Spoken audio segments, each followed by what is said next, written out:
Shalom, shalom, shalom. Amani ya Bwana na iwe nanyi. Majina naitwa mtumishi wa Mungu Eric.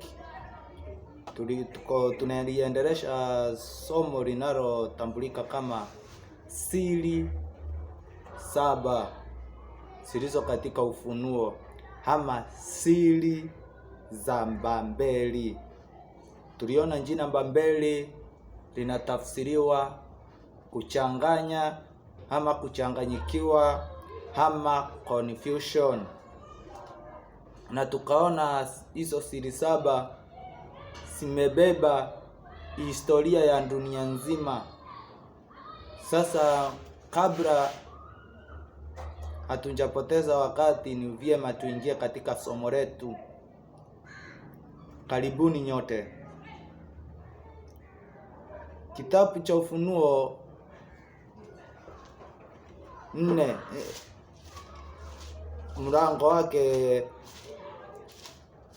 wa 18, mlango wa 18 mstari wa 4 inaanza na kusema, kisha nikasikia sauti nyingine ikutoka mbinguni ikisema, tokeni kwake, enyi watu wangu, msishiriki dhambi zake, wala msipokee mapigo yake. Kama tuliziangalia zile siri 7 zilizo katika Ufunuo 17, siri za Babeli, tuliona ya kwanza wafalme wamezini naye, wafalme wa dunia wamezini naye. Tukaona ya pili kwamba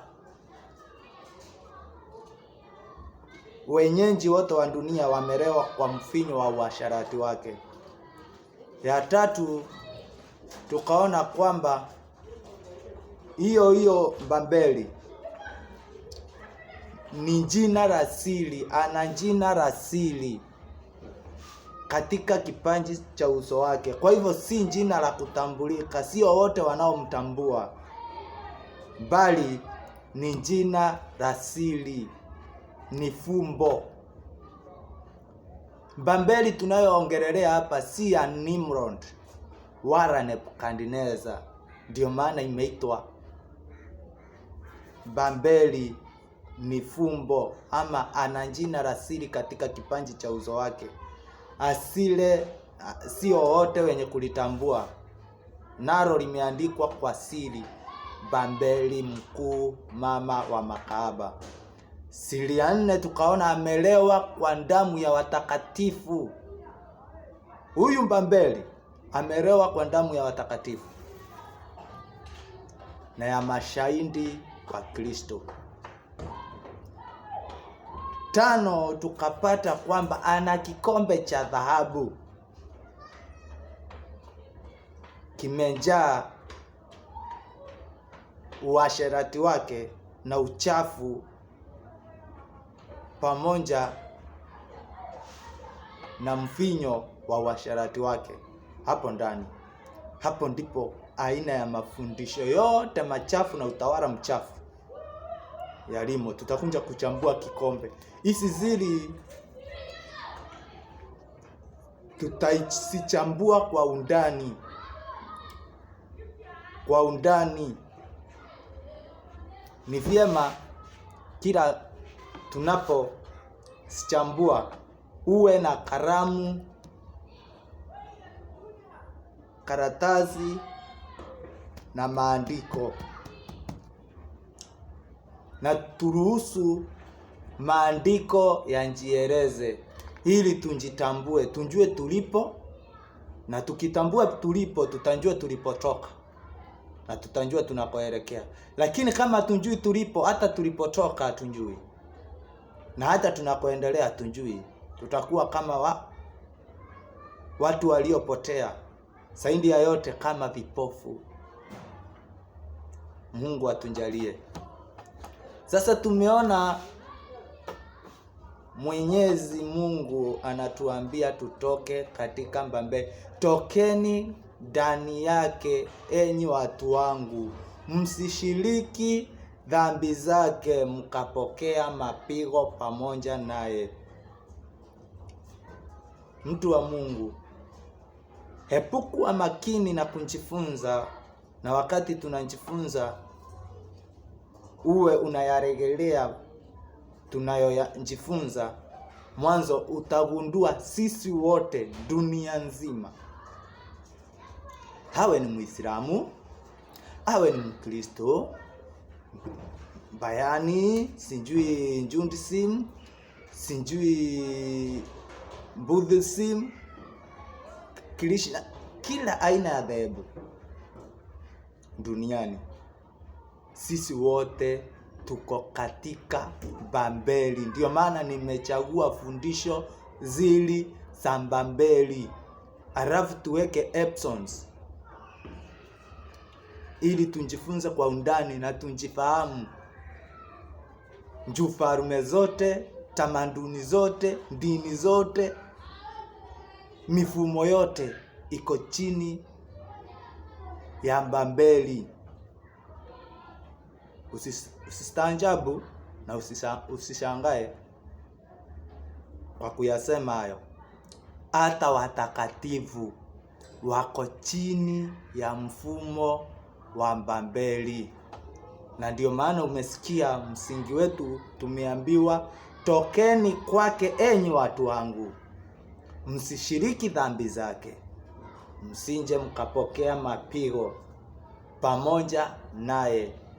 Kwa hivyo kuna msimu tumetekwa na Babeli, alafu sasa Mungu anataka kutukomboa sisi tutoke katika Babeli. Ili atukomboe anatuambia tokeni ndani yake, msishiriki dhambi zake pamoja naye, msinje mkapokea mapigo pamoja naye. Ili uelewe nini tunachoongelelea. Babeli, very very dangerous system, confusion.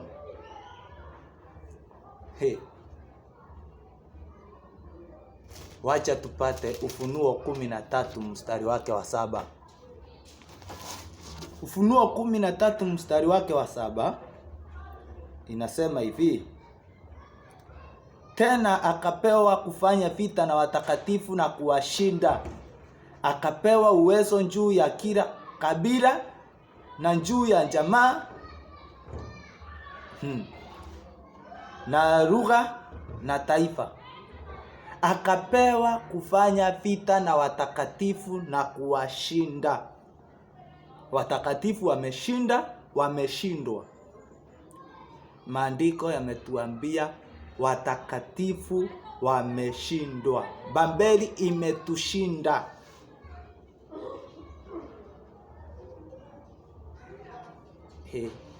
Na kwani mtumishi Eric unajaribu kumaanisha nini?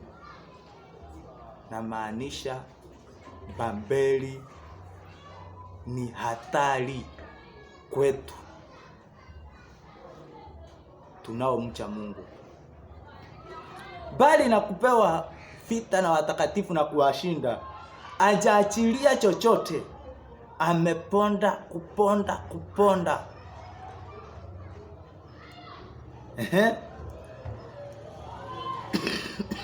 Samani. Akapewa uwezo juu ya kila kabila na jamaa na lugha na taifa. Hapa tuongelelei Uislamu na Ukristo, ndugu zangu. Hapa tuongelelei Kenya, Tanzania, sijui Israeli na Waarabu. Atuongelelei mtu mweusi, mtu mweupe. Atuongelelei kabila fulani. Atuongelelei lugha fulani. Tunaongelelea universe, dunia kwa ujumla. Babeli ameponda.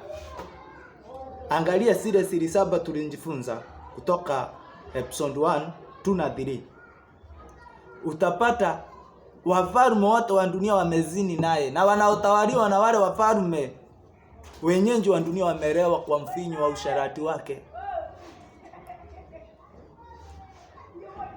ana jina la siri asilolitambua mtu. Babeli mkuu, mama wa makahaba. Yeye ndiye anafanya ukahaba mkubwa na amefunza watoto, amezaa watoto na kuwafunza ukahaba. Tutakuja kufika huko. Ili somo ni kubwa, njuri imepepa unabii wote, mafundisho yote yaliyo katika Biblia. Siri za Babeli. Tukigundua uovu wa Babeli, tutamfahamu Mungu na tuelewe utakatifu ni nini. Babeli ameleta confusion, kuchanganya. Mahali pa giza ameweka nuru, na nuru, mahali pa nuru akaweka giza. Utamu akafanya uchungu, na uchungu akaweka utamu. Utakatifu akaweka uovu, uovu akaweka utakatifu. Hapo ndipo nimekuambia utaelewa unabii wote, tukifahamu siri saba na tukisifumbua kulingana na vile Mungu alivyotuwezesha na akatupa ufunuo.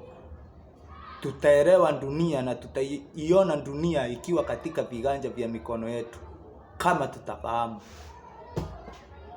Naye Mungu atatukomboa. Mwanzo Yesu Bwana wetu anatuambia tutakapoinjua kweli, kweli itatuweka huru. Samani.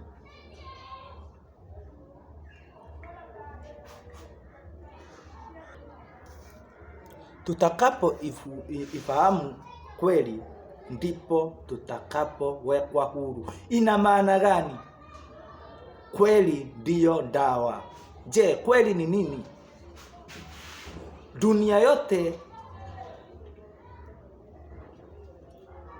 watu wa Mungu, dunia yote kwa kukubali uongo na kuaminishwa uongo, na wote wakaamini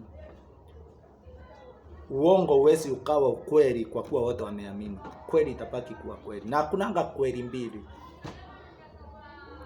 Kama kuna kweli mbili, niambie ni taifa gani, lugha fulani, ama kabila fulani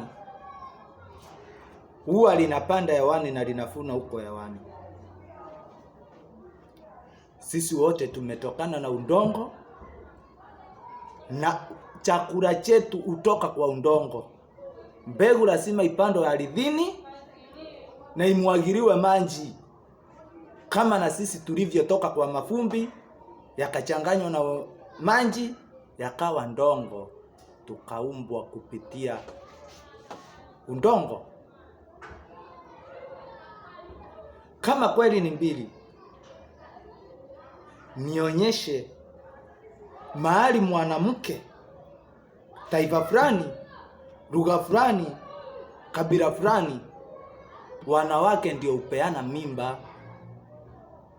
waume wakazaa, nitanjua kuna kweli mbili.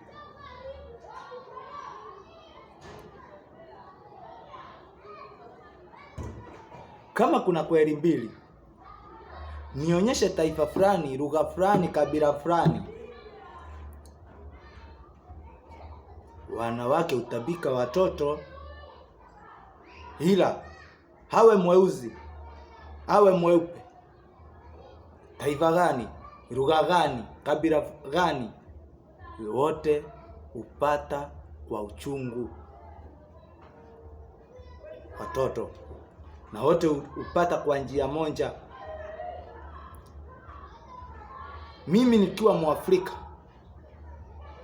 nikitaka mtoto nimpate, hawe ni taifa fulani, mtu kutoka taifa fulani, lugha fulani, ama kabila fulani, na yeye akitaka mtoto atapita njia ile ile nililoipita mimi, nikapata mtoto, ili na yeye apate. Huko ndiko kusema kweli sio mbili, kweli ni moja. Sasa tumeona watakatifu wamepigwa vita na wakashindwa, hawajashinda. Samani. Na tumeona, tunaambiwa tokeni kwake enyi watu wangu, msishiriki dhambi zake, msipokee mapigo pamoja na yeye. Sasa kama watakatifu wamepigwa vita na wakashindwa. Unajua tumesoma Agano la Kale, Agano Jipya samani. Wacha tusikie unabii wa Agano la Kale kidogo tu. Huko kote tutafika. Babeli mkuu ama siri za Babeli ndizo zimebeba unabii wote wa maandiko. Kwa hivyo sasa tunachambua Ufunuo 17 siri 7, lakini tutasifumbua kwa undani hadi wakati tutafikia unabii wote usaitapiliwa kuhusu Babeli na utawala kwa ujumla. Kwa hivyo ningeomba tuwe makini ili tujifunze. Danieli 7 mstari wake wa 21. Nikatazama na pembe hiyo hiyo ilifanya vita na watakatifu na kuwashinda.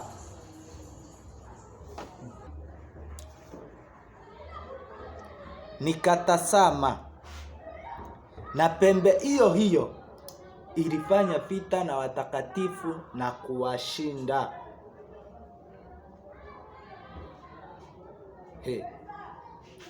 Watu wa Mungu,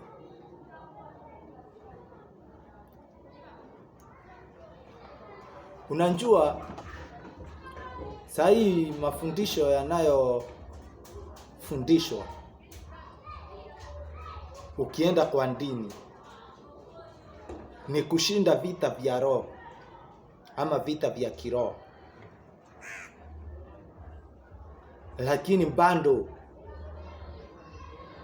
ni kuchanganyikiwa sana kama hawafahamu unabii kama unavyotueleza. Haya, turudi katika mada yetu. Je, tumeambiwa tutoke katika Babeli? Wacha tuchambue hapo. Siri za Babeli tutaendelea kusifumbua hadi wakati tutashinda uovu.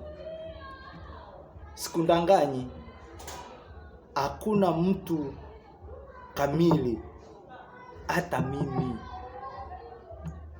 Na usindanganywe.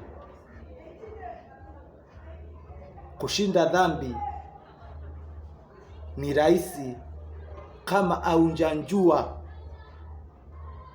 mafundisho ya kweli ya kukomboa na dhambi.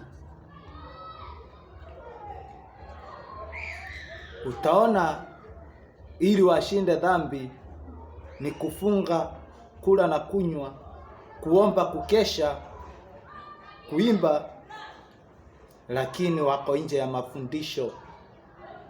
Kwa hivyo vifungo vyao vitazidi kukazwa hadi ile siku wataelewa ukweli, waweke huru kama Bwana Yesu kiongozi wetu alivyosema. Alisema Roho anjapo atawaongoza katika kweli yote. Tena akituombea anasema watakaze katika ile kweli. Tena anaambia Wayahudi waliomwamini, mkiamini maneno yangu mtakuwa wanafunzi wangu kweli kweli. Na mtakapoifahamu kweli kweli itawaweka huru. Sasa dini wanatuambia tuombe. Lini tutainjua kweli kama haitufundishi kweli?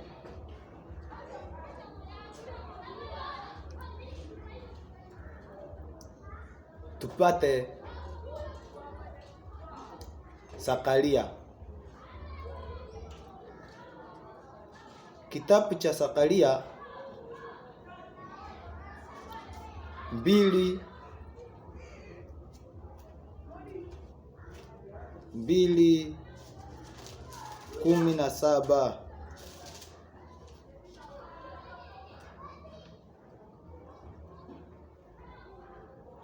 2:17 inasema hivi, mtu wa Mungu, piga kelele tena na kusema, Bwana wa majeshi asema hivi,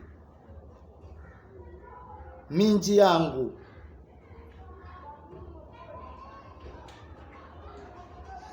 samani wa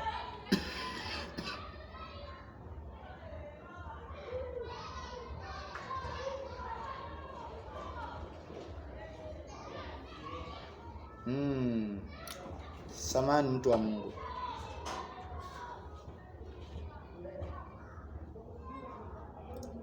ni mstari wa 7, Zakaria 2 mstari wake wa 7. Samani. Haya, Sayuni,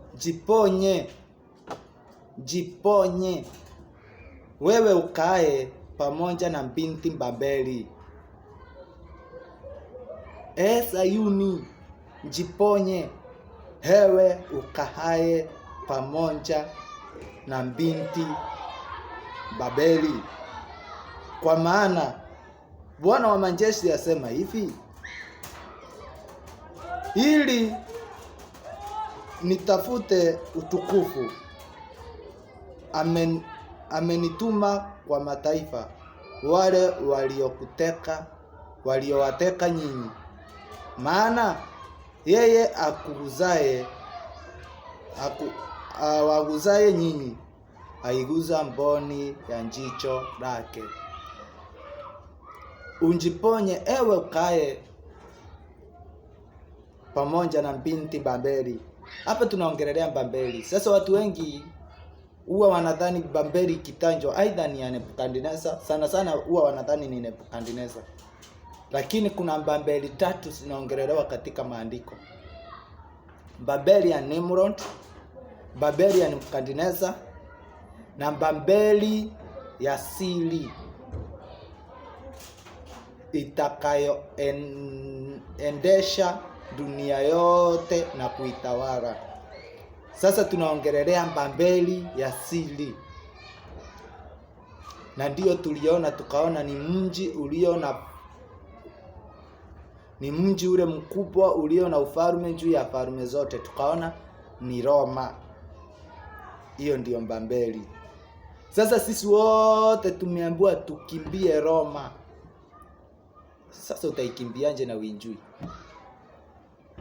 Hata saa hii nikakuambia tutoke, tutatokaje kama hatujaelewa ila zake na taratibu zake alizotumia kutunaza? Sasa mimi niko hapa tuchambue siri 7 za Ufunuo 17 ama siri za Babeli, ili kila mmoja anjitambue na tunjitambue, tuanze kukimbia Babeli kama vile Mungu anavyo tuambia. Tunaweza tukaongeza kengine, Isaya 48:20. Babeli imeongelelewa maandiko yote, yani kila unabii unaongelelea Babeli.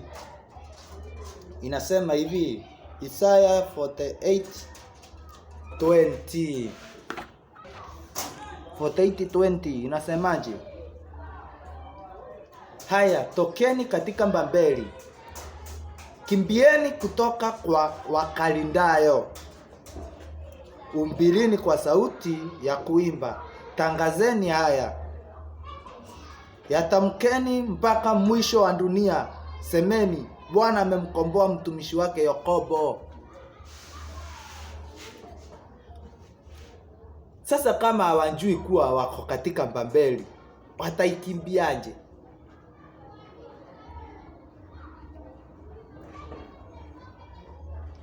Ndio maana nimechaguliwa ili kufumbua uovu wa Babeli. Mwanzo, kiti cha shetani kiko katika Babeli, na Babeli ni ufalme wa Roma. ufalme wa Roma haukufa.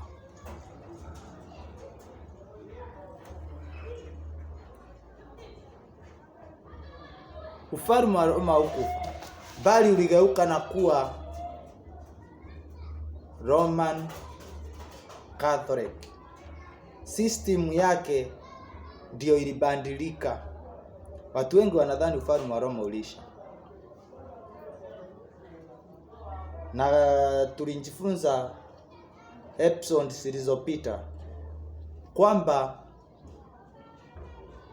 Roman Empire wakati iligeuka ikawa Roman Catholic, imetawala dunia na kukolonize dunia miaka 1260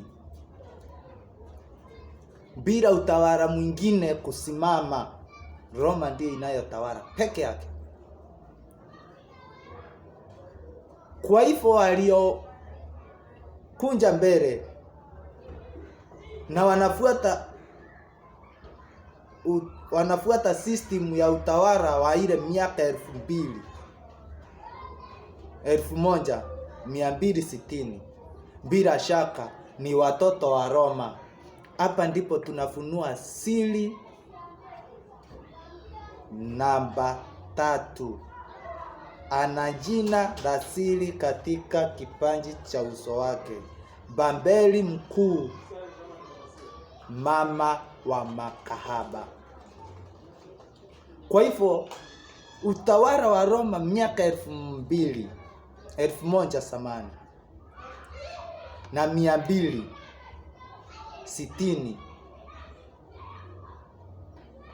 hata wakati ufalme wa Roma ulifunja nguvu,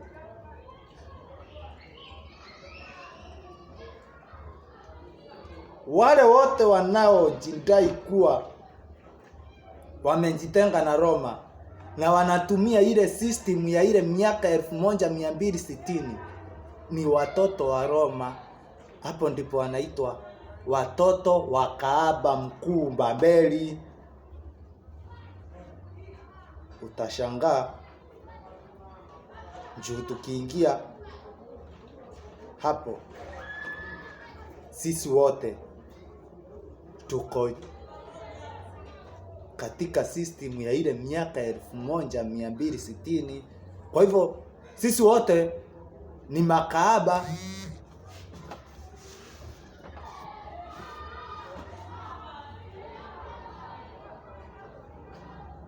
Halafu kitu chenye tunavaa tuelewe tena ni hapa tunaposema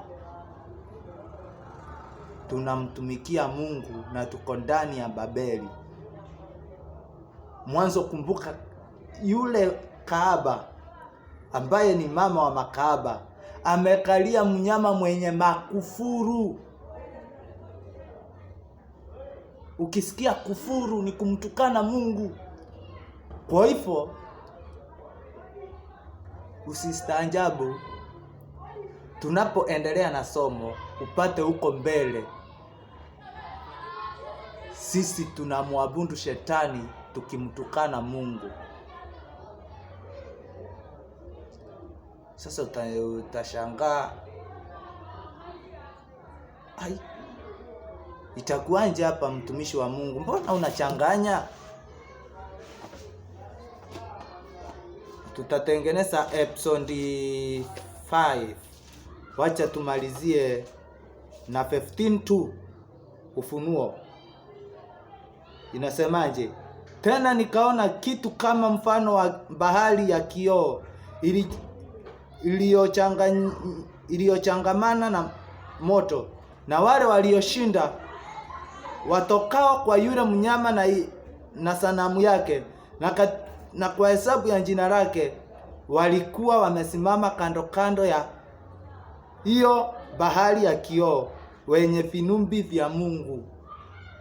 Kwa hivyo ukisikia msingi wetu tuambia tokeni kwake, tokeni katika Babeli enyi watu wangu, na msisiriki dhambi zake, msipokee mapigo pamoja na yeye. Tunafaa tutoke